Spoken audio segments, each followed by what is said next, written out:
As her Alzheimer's got worse, my Tia Channy retreated behind her apartment's locked doors and white curtains, sold her car, disconnected the phone. To keep out the thieves, she said, by which she likely meant us, her family. Most of us only visited because we were vultures, waiting to inherit her things. When we whispered among ourselves, it was about what she owned. Paintings worth a cahoon, sculptures by dead artists, jewelry from dictator Droholi's nephew who had bought it to chain her down. For some reason, Tia Chenny always listened to me, and the relatives pushed me forward like an offering. For whatever reason, my name she remembered. I've had 3 great-grandparents that have suffered from Alzheimer's. 2 of them were Hispanic.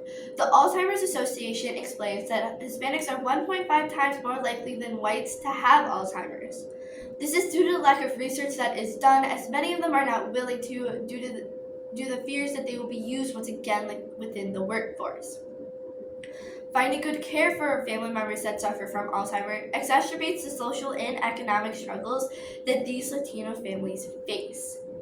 Due to the lack of research, we don't know why, and many are not willing to find out why Hispanics are more likely. A short story from the Rock Eaters by Brenda Pinoli. Because Los Abuelos are already battling their mind, they shouldn't have to battle a translator. The Great Escape.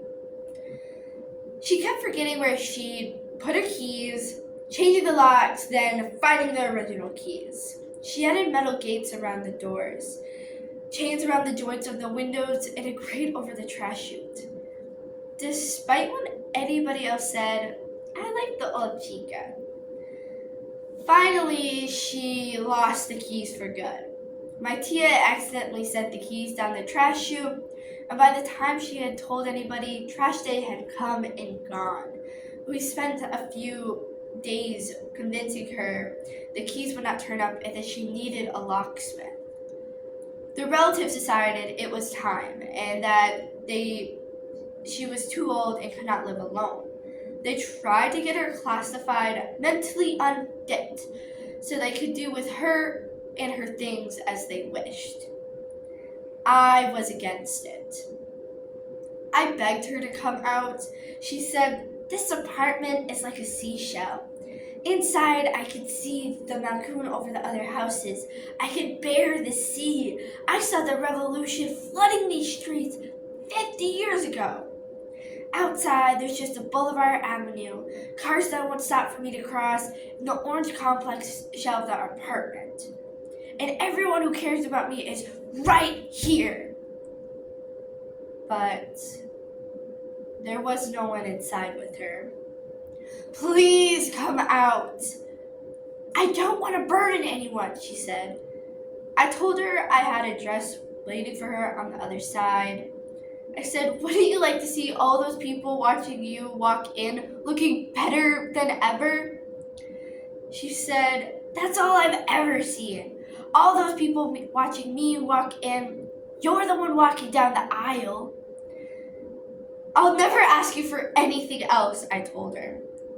She smiled, cocked her head like a parrot, and said, "I'm so glad that the young are young and happy and that we have this relationship. But my wedding day was the saddest day of my life." She didn't come out. I didn't visit my tia for a long time. First it was the honeymoon, then moving to the new house, pregnancy, and then kids. I still talked with her over the phone. She told me grand stories about all those people who have passed, asking me when they were going to come by and visit. "They're on a long vacation," I would tell her. More and more, she was calling me by my mother's name. I worried, but then the baby started crying or the toddler had hit her head on the coffee table. And I forgot who I was, besides a nagging wife and a resentful mother. I wondered if I would end up as alone as my Tia. She grew skinny, hair paling to bone white, her skin sagging off her skull in delicate folds from all those years of being a mirror for others' desires. She grew so weak. One morning, I found her passed out by the iron gate. I felt guilt hanging over me for letting her pass alone, but when I reached my hand through the iron gate, her eyes opened. She said my name for the first time in months. I must have drank too much last night with all my friends. But then she was back to being in the 1960s. That night I went home and packed a bag and slept on the outermost cushions of the iron gate. My husband brought me food and cared for the kids, but when she wasn't looking, he tried keys on the locks. You're not helping, I said. She's only ever going to come out on her own volition. He said, I know you feel like you have to do this, but I am ready for you to return to you, whatever you are. You don't need this.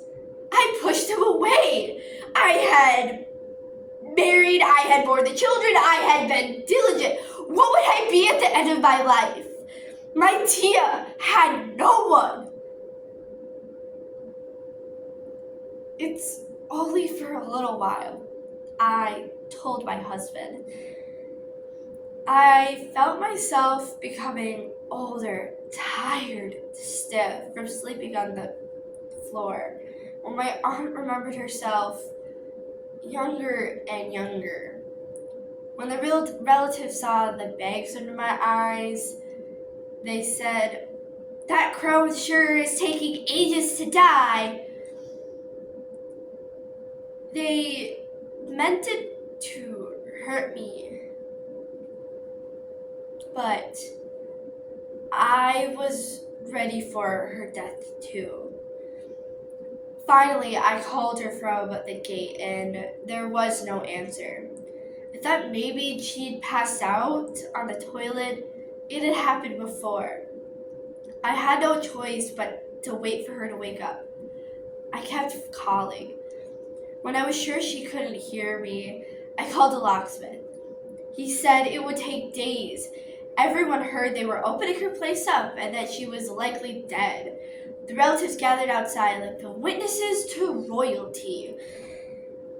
While they were cutting it open, I couldn't figure out if I should feel happy or sad for my Tia. When the bars were pushed open, the mob of relatives crammed into the apartment, all determined to get in first before moments I pushed past them. I heard a collective gasp. There was nothing in the living room, nothing in the bedrooms, nothing in the kitchen, nothing in the apartment that I had convinced myself of all the riches that I didn't want. Until that moment. The theory was she'd spent all those years breaking the fractals, tearing the paintings apart, the chains of gold into small enough pieces to fit over the grate on the trash chute. But they couldn't even explain that Tia Chaney was gone. Not a smell of rot anywhere to suggest a body. She would not leave us her bones as relics. The more spiteful relatives theorized that she had keys the whole time, and while I had been sleeping, she escaped the apartment. This I did not believe. My husband stayed with the girls back home, leaving me time to collect my things from where I'd camped out for so long. I sat in the middle of the living room, saying my Tia's name over and over, but nothing but my own voice curled back at me. I let down my hair. I lay down, my skin tingling with the cool polish of stone. My very scalp felt alive. I felt wild. For the first time, there was no one but me.